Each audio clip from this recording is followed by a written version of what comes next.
Halo semuanya, hari ini aku akan mempresentasikan tentang mikrofon dan juga headset. Nah, sebelum ke materinya, lebih baik kita kenalan dulu nggak sih? Halo semuanya, perkenalkan aku Vianney Fayriza dari kelas 10I. Nah, sebelum lanjut ke videonya lagi, kalian udah subscribe belum? Kalau misalnya kalian belum subscribe, subscribe dulu untuk mendukung channel 10I agar mendunia. Di like juga harus, apalagi buat ya itulah. Oke, lanjut aja ke materinya.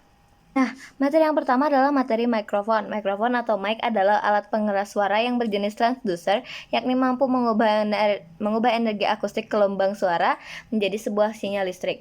Keberadaannya banyak diaplikasikan pada perangkat lainnya seperti alat perekam, alat pengudaraan, televisi, radio, dan telepon, dan juga alat bantu dengar. Nah, kelebihan dari mic sendiri ada 5. 1. Gelombang suara dapat dimanipulasi secara real time. 2. Dapat membantu meningkatkan keselamatan dan keamanan pengemudi dan pengendara ketika digunakan dengan sistem aktivasi suara, misalnya menyalakan radio, menjaga ponsel dalam mode speaker, dan lain-lain. Yang ketiga, ada harganya secara umum tidak mahal. Yang keempat, ada sebagian besar mikrofon mentolerir tingkat tekanan suara yang sangat tinggi. Yang kelima, ada mikrofon memiliki konstruksi yang kokoh. Kekurangan dari mic sendiri ada 3. Kekurangan mic itu ada 3, yaitu perangkat lunak pengenalan suara tidak seakurat pengetikan manual, misalnya tidak bisa membedakan antara ada dan mereka. Yang kedua, ada sinyal suara perlu diperkuat untuk rekonstruksi yang tepat. Oleh karena itu, diperlukan amplifier, misalnya mikrofon dinamis, memerlukan preamplifier. Yang ketiga, ini telah mengurangi kinerja pada frekuensi tinggi. Nah, yang terakhir ada mikrofon kondensor, sangat sensitif sehingga dapat menangkap kebisingan latar belakang yang tidak diinginkan. Nah, jenis-jenis mic sendiri ada 9 ya teman-teman. 1. Ada mikrofon liquid, 2. Ada mikrofon karbon, 3. Ada mikrofon reluktansi variabel, 4. Ada mikrofon kapasitor, 5. Ada mikrofon pita, 6. Ada mikrofon kumparan yang bergerak, 7. Ada mikrofon elektret, 8. Ada mikrofon laser, dan 9. Ada mikrofon kristal. Sejarah mic itu pertama ditemukan oleh hasil penemuan awal mikrofon dimulai dengan hasil konversi milik Sir Charles Whitson. Karya pertama buatannya tersebut diberi nama dengan mikrofon frasa yang dapat mengantarkan pada penelitian selanjutnya untuk menemukan teknologi terbaru. Pada masa itu, bentuk mikrofon masih sangat primitif dan belum dapat digunakan secara teknis. Nah, lalu pada tahun 1827, ilmuwan berasal dari US berhasil membuat mikrofon yang dapat dimanfaatkan sebagai pemancar suara telepon. Penemuan tersebut tentu memberikan dampak yang sangat besar dalam dunia elektronik dan komunikasi.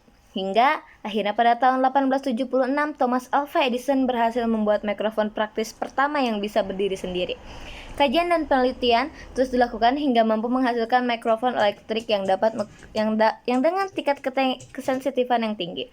Produksi alat tersebut juga sudah dilakukan dalam jumlah besar-besaran setiap tahunnya dengan harga rendah. Dengan harga tersebut, banyak orang-orang yang bisa menikmati pengeras suara dengan mudah. Nah, itu semua tentang mikrofon. Kalian kalau mau nanya, tanya Google, jangan tanya aku. Materi yang kedua ada headset.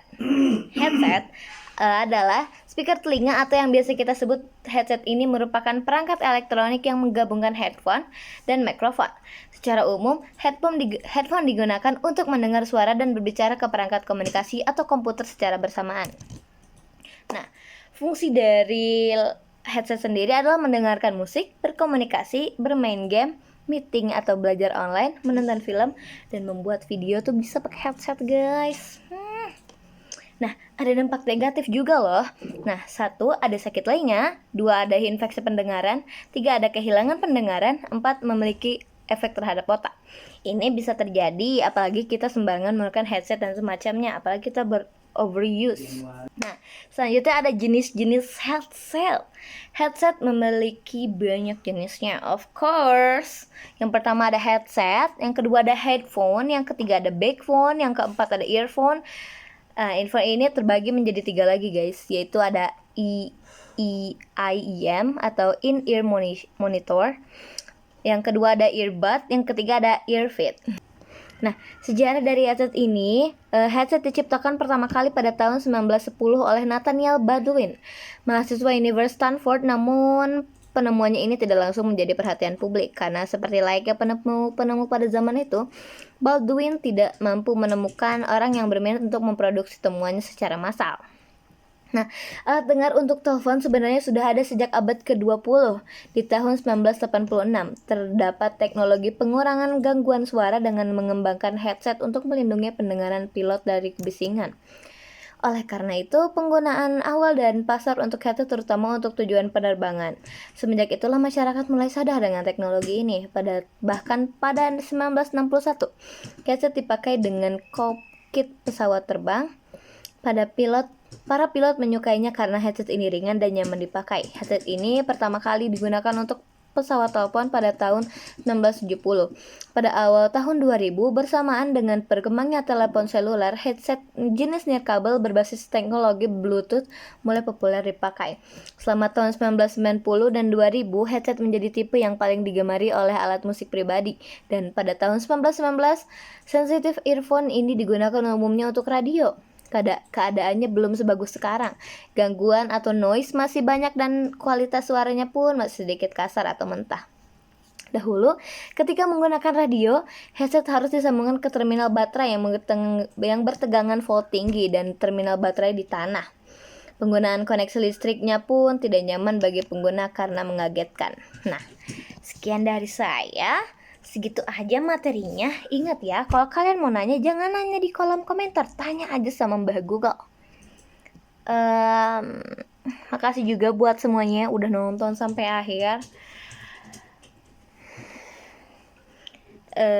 Kalau udah nonton sampai akhir, harusnya sih kalian yang belum subscribe ya udah subscribe dong, apalagi anak 10 apalagi yang suka beliin kipas. Siapa tuh ya pokoknya gitulah intinya. Terima kasih atas semua perhatiannya, terima kasih udah menonton sampai akhir. Dan untuk Pak Purnama, maaf Pak. Oke, sekian, terima kasih, dadah.